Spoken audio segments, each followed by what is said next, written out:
little Star Trek Easter egg here. She serves him Tranya, which fans of original series will remember from the episode The Corbomite Maneuver, where the Enterprise meets an alien ship who when they beam aboard at the end, there's basically an alien who looks like a little child, and he serves them all Tranya, that it's like an ancient drink from the First Federation. And that little kid, a little more trivia for you, is played by Clint Howard, Ron Howard's brother. There you go. Tranya is a classic original series drink. I know that is what you're talking about now. Yeah, the you Corbomite. Explain it. I don't know what all the titles of those are because I haven't seen all of them enough. But okay, nice. Yeah, I saw that too. Clint Howard played Baylock. Yeah, that's the name of the alien, Baylock. Alien kid, yeah. Yeah, and he's like this little boy, but there's a voiceover actor doing like an adult voice, and he's like, "Here, have some Tranya," like that, and he serves them the Tranya in little cups and whatever, and so it's the same drink, Tranya. Thank you for that little tidbit. I'm a nerd. There you go. I can always count on you. To be a nerd, yes. I mean, we all are. That's fine. True. So the next scene, we have Picard, and he's in his hollow office, as I'm going to call it. So like I said, he's in his hollow office. He's watching this video about Free Cloud, and it's talking about all, laws and things that happen and all that kind of stuff. And the closed captioning said that it was a police officer that was talking. So I thought that was interesting. But Seven comes in, and she wants to talk to him. She's talking about how it's interesting how he's got this sort of replica of his office. But we also hear Rios call at the chateau later, so it's like, if you go through that door, do you go to the kitchen? Are there more, is it more of the chateau or just that one? The study or whatever. Mm-hmm. That's a good question. Is it the whole chateau or is it just his office, his study? Mm-hmm. But he says it wasn't his idea. He's like, it wasn't my idea. But then she reminds him that he went ahead and kept it that way. So,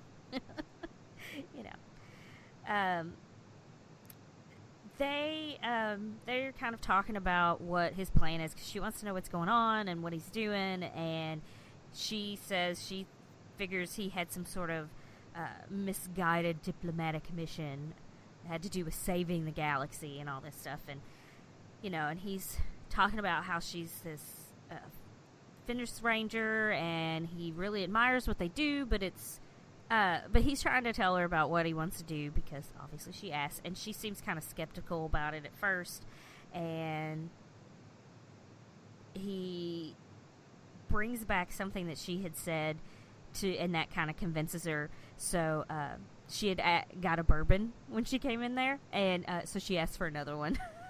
So he could explain more, I guess. But also, I made a note that I liked her jacket and her sweater, and also she drank bourbon, so made me happy. I did like her outfit, and a couple people on Twitter were saying it's a huge difference then from what she used to wear on Voyager. Huge difference. And basically, Jerry Ryan's comment was like, "Thank God it's different." Right. It's like she has layers. Yeah, she has comfortable shoes. She has pockets. It's like her outfit doesn't look like it's painted on. Yeah, exactly. Nice change. Yeah. Then we cut to the bridge, and Raffi is looking at like an info sheet on someone named Gabriel Wang. Like we said, it's played by Cuba Gooding Jr.'s son. Mason Gooding. Yes, Mason Gooding. I just wanted to call him Cuba Gooding Jr. because I thought that would be funny. So Rios comes in to tell her that she's in there with it, so she's in the chateau with him. So, gossip about Seven being in there with Picard and wondering what they're talking about. And so she swipes her screen away real quick so he doesn't see whatever she's doing. You can tell she's still being kind of shady. And they kind of get to talking, and they, he thinks maybe they know each other, and she said, well, they didn't whenever I knew him. I don't remember anything about her. And, you know, she's just like, well, maybe it's because she was a Borg and he was a Borg, and it's like, oh no, like they're saying that, and then what's going to happen if they're talking about him being a Borg? I mean, because we all know that he was a Borg, but do you have to bring it up if it's not going to be brought up again later? So, it's like, oh no.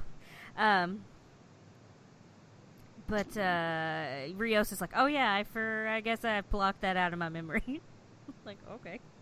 I don't know why he would have blocked that out of his memory, but... It seems like a big thing to forget, though. Like, Right? oh yeah, he was a Borg for a while. Like, I was in Starfleet. Anything that had to do with Starfleet, I just forgot. Yeah. Let me just jump in here real quick. Yeah. I just want to say that I love Rios. Yes. Oh yeah. I'm like, seriously, like, hashtag Team Rios. Like, I love this guy. He's just everything about the character. He's just so cool, in my opinion. Santiago Cabrera is so great in this series because he's doing all these different characters, and you know. Yeah, it's like kind of like, you know, with Tom Cavanaugh in the Flash series. Yes. You know what I mean? Yeah. And he's kind of bringing like a little bit of that same kind of like flair to this character / characters.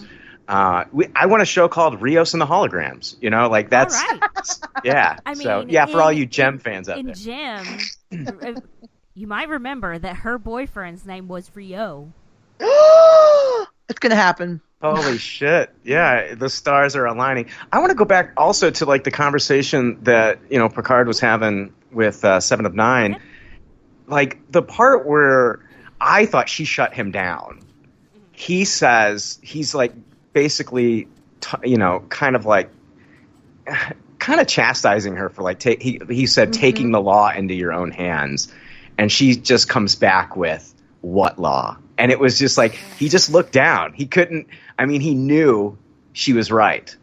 So it's like, they both, what's amazing about these characters is that they were both, part of the Borg, and here they are. They've kind of both gone off in different directions, and, you know, he's more merciful, but they're still both looking for their humanity. And I guess it's just weird because they're so different. He's way more peaceful, and she's a little bit more aggressive, more the aggressor. But here they are together, and they're going to be doing the same kind of like mission and working together. I just thought it was like two opposite ends of the spectrum, kind of in a way, working together. I thought it was really cool. Yeah, that's the neat thing about this series is that there's a lot of things that they've done either by comparing the two scenes at one time, like when Hanelle Culpepper had done it with like the juxtaposing the scene of Soji with Ramda, and then Picard with that Tal Shiar, you know, kind of like comparing those and how they're the same but they're different.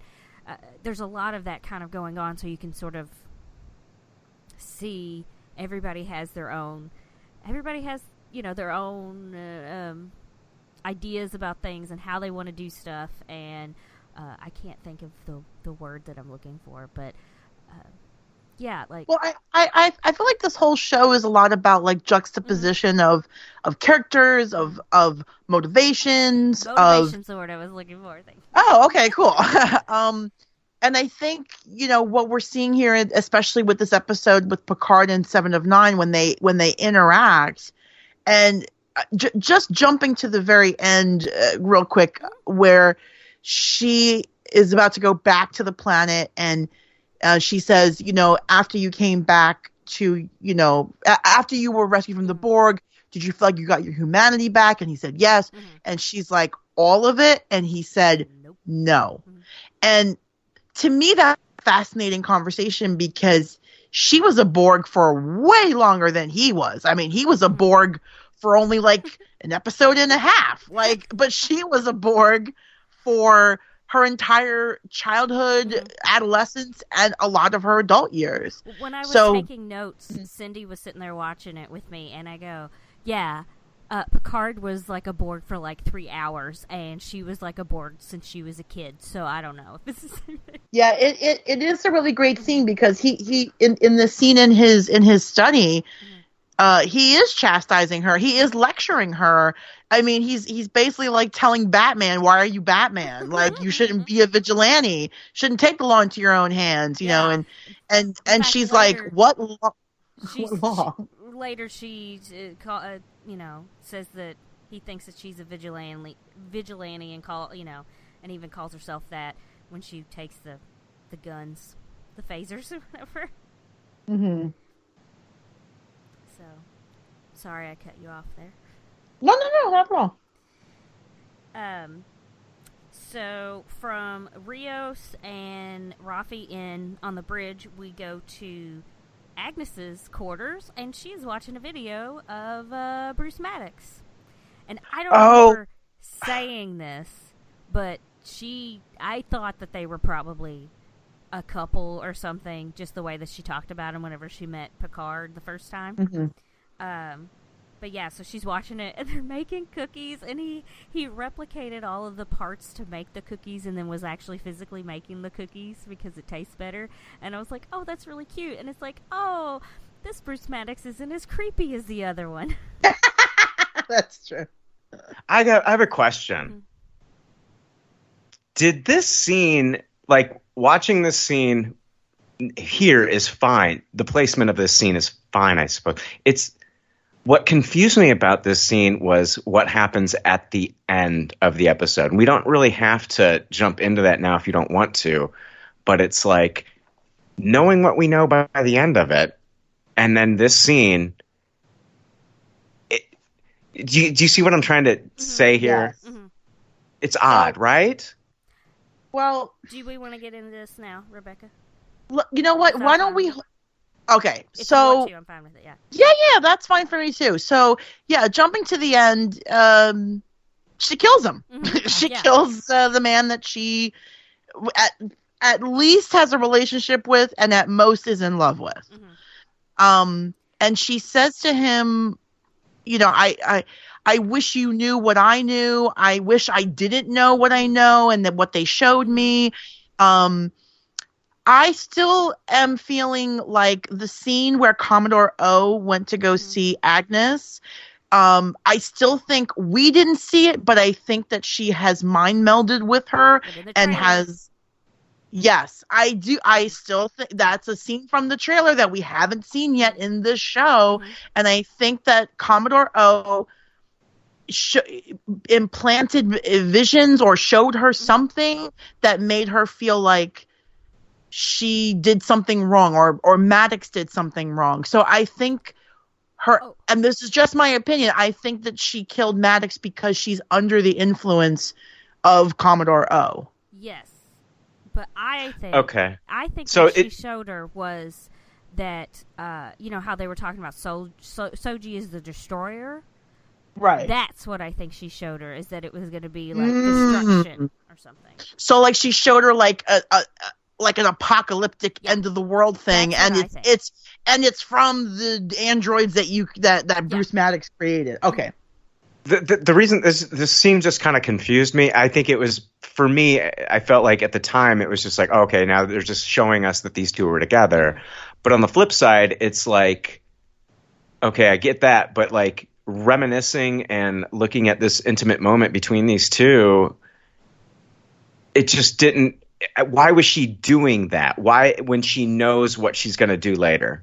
Or, like you're saying, she's under the influence of something. Does she not know she's going to do it until she's within the same vicinity as him?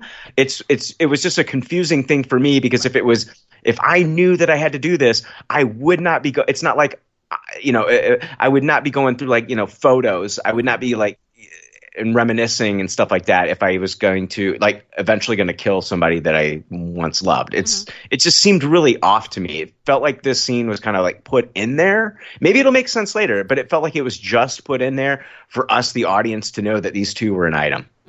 At first, I thought maybe it was that she didn't, you know, like we had talked about her being sort of more like,